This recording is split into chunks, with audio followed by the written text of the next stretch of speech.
Les entrepreneurs de la Chine et de l'Afrique se parlent ici à Beijing. C'est la 6e rencontre de ce niveau en marge du sommet du Forum sino-africain. Et ici aussi, les messages des politiques sont clairs.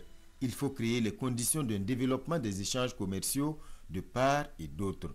Le volume de ces échanges a atteint 170 milliards de dollars en 2017 et le président chinois compte sur l'initiative de la ceinture et de la route pour franchir d'autres caps. Une initiative inspirée de la route de la soie et qui vise à faciliter le commerce sur le plan mondial et surtout avec l'Afrique.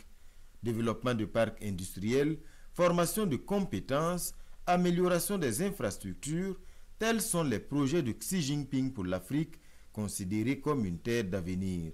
Et le président chinois de rassurer, l'objectif n'est pas de créer un excédent commercial avec l'Afrique, mais une prospérité partagée.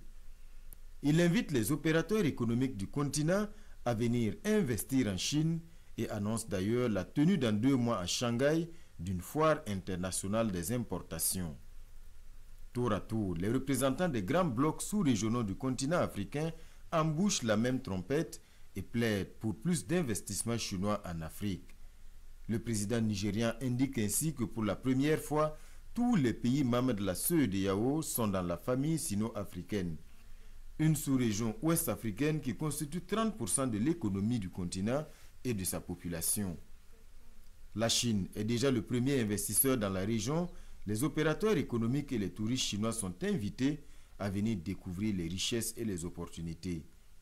Cette 6e conférence des entrepreneurs chinois et africains s'achève sur cette signature d'accord entre la Chambre de commerce de Chine et les chambres de commerce des pays africains.